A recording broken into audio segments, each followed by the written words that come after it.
नै घाग्रा बाजाराव बायनायमोन आं दहाय साइकेल स्टेन्डआव जोगोनार सासे साइकेल स्टेन्डआ लादों मोनसे आं लादों माबायदि मुलि होनाय नै नाय ओंखारजोब्बाय नै सेस फेफेन ओंखारजोबदों नै लेफे लेफे जाजोब्बाय नै गोथांसो खादानसो नै खादान दहाय घाग्रा बाजाराव बायनायमोन आं हाबदान मानसिफोर बिदि गोथां ताजा नुबाला दाबाय जाहा ताहा नै बोरै ओंखारदों नै मुलि मोनामखादों नै फेफेन ओंखारदों नाय खाथियाव नाय जोंहा एक्स एनडिबि आफाद लोगोसे बनसु लोगोसे जिसु सुमफ्रामारिनि हान्जा आरो लोगोसे एनएलबि आफादनि माखासे सेंग्राफोर बिथांमोननि खामानिखौ गोबां सुबुंफोरा बा गोबां रायजोफोरा बाख्नायदों आरो बेबायदिनो हमबावनो थाखाय खावलायहरदों।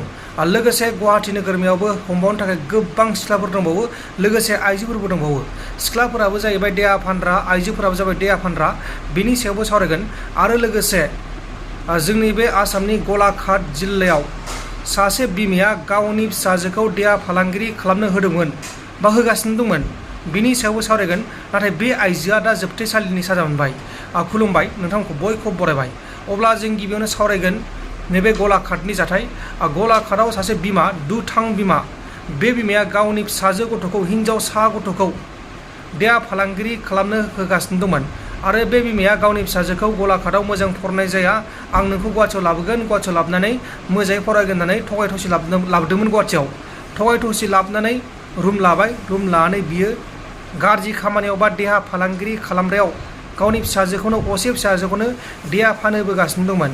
उनाव फिसाजोआ सहायनो हायियाव गुवाहाटिनिफ्राय गलाघाट फारसे थांनानै पुलिसनो केस होखांनायनि उनाव गासैबो जाथाया सोराङाव फैदों आरो दायनिगिरि दुथां बिमा बियो पुलिसजों एरेस्ट खालामजादों। गलाघाट जिल्लानि सिङाव थानाय कामारबादा ओनसोलनि सासे हिनजावसा गथ'आ गावनि मानि बेरेखा बिमाया गावखौ देहा फालांगिरि खालामनो थाखाय जर जुलुम बा जबरदस्ति खालामबाय थायो होननानै पुलिसनो केस होखांनायनि उनाव दायनिगिरि दुथां बिमाया पुलिसजों एरेस्ट खालामजादों। गथ'आ बुंनाय बायदिब्ला गावनि बिमाया गावखौ मोजां फरायनो थाखाय गलाघाटनिफ्राय गुवाहाटियाव थगायनानै लाबोदोंमोन बा लांदोंमोन। बिनि उनाव इनाय खामानियाव बाहायबोगासिनो दंमोन। अदेबानि गावनि फिसाजोखौनो गुबुन बोराइफोरजों सेंग्राफोरजों बेबायदिनो बैसो जानायफोरजों आथोन गेलेनो होयोमोन आरो फैसाखौ गाव लायोमोन आरो कास्टमारजों थाङा होननानै बुंब्लाथाय फिसाजोखौ बुथारगोन होननानै हुमखि होनानै दोनोमोन आरो सिगिबाय थायोमोन। जुदि नों बेजों आथोन गेलेया बा बेनो देहाखौ फाना अब्ला नोंखौ बुथारगोन होननानै बिमायानो सिगिनानै दोनबाय थायोमोन। उनाव गथ'आ सहायनो हायियाव गलाघाट फारसे फैनानै गलाघाट जिल्लानि सिङाव थानाय कामारबान्दा पुलिस बादायाव थांनानै केस होखांनायनि उनाव बिमाया पुलिसजों एरेस्ट खालामजादों। हमजानाय बिमानि मुङा जाबाय दिप्ति बरा। नैबेनो जाबाय दिप्ति बरा। बे दिप्ति बराया गावनि असे फिसाजो गथ'खौनो बैसोबो जायाखै दे फिसाजोआ उन्दै हिनजावसा गथ' फरायगासिनो दंमोन फरायसालिनि गथ' दै कलेजबो फरायबावाखैमोन। बेबायदि गथ'खौनो बियो बा गावनि असे फिसाजोखौनो बियो देहा फालांगिरि खामानियाव बाहायबोगासिनो दंमोन आरो रांखौ जागासिनो दंमोन आरो जुदि कास्टमारजों थाङाबाथाय फिसाजोखौ बुथारनो नागिरोमोन। उनाव फिसाजोआ सहायनो हायियाव पुलिसनो केस होबाय आरो पुलिसनो केस होखांनायनि उनाव गासैबो जाथाया सोराङाव फैबाय आरो बे दायनिगिरि दिप्ति बराया पुलिसजों एरेस्ट खालामजाबाय। दा बेखौ एरेस्ट खालामनानै जोबथेसालियाव दोनहरनाय जाबाय। नैबेनो जाबाय दिप्ति बरा। दिप्ति बराया गोबां दुथां मानसिमोन आरो बेल' नङा बेहा गोबां दाय गोनां खामानियाव लोब्बा दंमोन होननानै जों मिथिनो मोननाय जादों बा निउसाव फोसावनाय जादों। दा बेखौ आयेननि बायदि साजा होनाय जासिगोन। आसरित गावनि असे फिसाजोखौनो बोरैहाय बिदि खालामनो हाखो बे मोनसे जोबोर मुगैथाव आरो साननो गोनां बाथ्रा। आरो लोगोसे जोंहा एक्स एनडिबि आफादा गुवाहाटियानो जा बा बङाइगावआनो जा बा चिराङानो जा जेखे मेखे सिग्रोमगासिनो दङ गान्जानि बेरेखा ड्राग्सनि बेरेखा आरो लोगोसे जोंनि बर' सिख्लाफोरखौ गुबुन हारिनि सेंग्राफोरा गोसोथोनाय आरो गाज्रि खामानियाव बाहायनाय बेफोरखौबो नोजोर लाखिगासिनो दङ आरो हमगासिनोबो दङ आरो गुवाहाटियावबो गोबां सिख्लाफोर दंबावो बिसोरनि सायावबो नोजोर लाखिगासिनो दङ। माखासेया गुवाहाटिनिफ्राय खारलांबाय आरो माखासेया दासिमबो गुवाहाटियाव दङ। जायफोरा सांग्रांथि लादों बिसोर सिख्लाफोरा गुवाहाटिनिफ्राय खारलांबाय होननानै जों खबर मोन्दों। नङाबाथ' बिसोरखौ हमजोबगोन आरो दाबो हमनो गोनां बुहुद दंबावो बा गोबां दंबावो। दा हमगासिनो दङ माखासेखौ ससियेल मिडियायाव लाबोयो माखासेखौ ससियेल मिडियायाव लाबा हमगासिनोबो दङ आरो हमबाय थागोन। दा बेनिखायनो जायफ्रा बिदि खामानियाव लोब्बा दङ जायफोरा बिदि देहा फाननानै जायो गुवाहाटियाव सिख्लायानो जा बुरैयानो जा बिसोरखौ हमजोबनाय जागोन आरो बिसोरनि नामा लिस्टआव दंजोबखायो आरो बिसोरखौ साफा नागिरगासिनो दङ। दा गासिखौबो ससियेल मिडियायाव लाबोजोबनो हाया बेखौ नोंथांमोना बुजिखायो।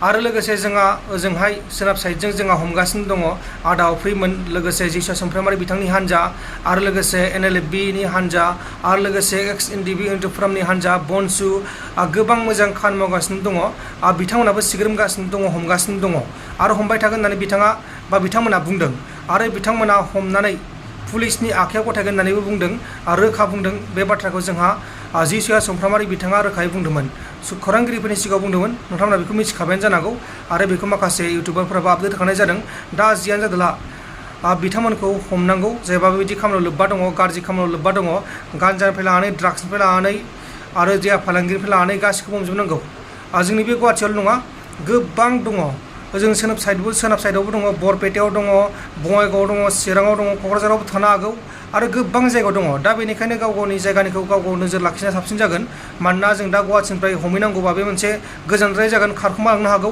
दा बेनिखायनो जुदि बङाइगावनिया बङाइगावनिखौ हमबाथाय मोजां जागोन क'क्राझारनिया क'क्राझारखौ हमबाथाय मोजां जागोन आरो बरपेटानिया बरपेटाखौ हमबाथाय मोजां जागोन थिग बेबायदिनो गुवाहाटिनिया गुवाहाटिखौ हमबाथाय मोजां जागोन बेबायदिनो रानलायलायनांगोन नङाबाथाय दा जोङो क'क्राझाराव हमहैनांगौ दा गुवाहाटिनिफ्राय क'क्राझार बेसेबा गोजान दा गुवाहाटिनिफ्राय बङाइगाव बेसेबा गोजान दा बेनिखायनो गाव गावनि लकेलनि मानसिफोरानो बा गाव गावनि जायगानि मानसिफोरानो गाव गावनि जायगाखौ हमनांगौ अब्लासो साक्सेस जाबाय थागोन दा नङाब्ला जों बेनिफ्राय थांगोन दा बेहायनो बेसेबां टाइम लागोन बे मोनसे साननो गोनां बाथ्रा अब्ला जियानो जादोला लोगोफोर दिनैनि माखासे टपिकआ बेखिनियानोमोन आरो बे जायबा देहा फानग्राफोर बिसोरखौ आयेननि बायदि साजा होथारनांगौ नङाबाथाय बांबाय थागोन दा जियानो जादोला जायफोरा आंनि बे भिडिअखौ मोजां मोनदों लाइक खालाम आरो जुदि चेनेलाव गोदानै फैदोंबा चेनेलखौ साबस्क्राइब खालाम गोजोन्थों एसेनोसै जै बर' हारिनि नै घाग्रा बाजाराव बायनायमोन आं दहाय साइकेल स्टेन्डआव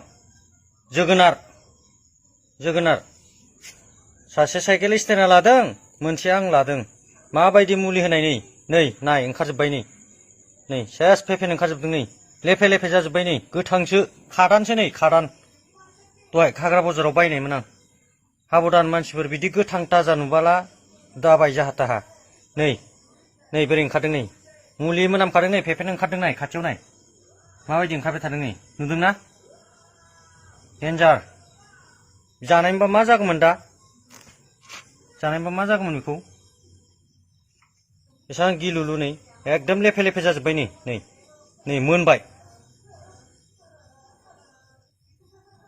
साबधान जोंनि बर'फोर जाहा ताहा बायलाबायनाङा दै नै घाग्रा बाजाराव बायनायमोन आं दहाय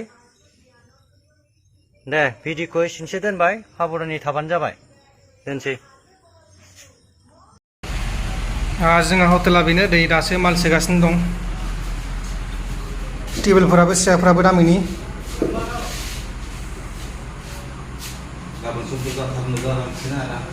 गाबोन समफोरनिफ्राय जात्रा जासिगोन माने कारिकर हमबानो जाबाय आरो कारिकर माने मा संग्राल'सो नांसिगौ सब रेडि जाजोब्बाय नै मम' मोनगोन चावमिन मोनगोन अनेक मोनगोन आरो माने माखासेखौ बनजोबाखै उनाव बनबाथाय जि खालि अपेनिं खालामो बे खालि देखायजोबसिगोन आरो फ्रिजआबो गोदान माने बिगोमाया बिथाङानो उनाव गासिखौबो मिथिजोबगोन नोंथांमोना दा बेखौ नोंथांमोना नायग्रो औ अपेनिं औ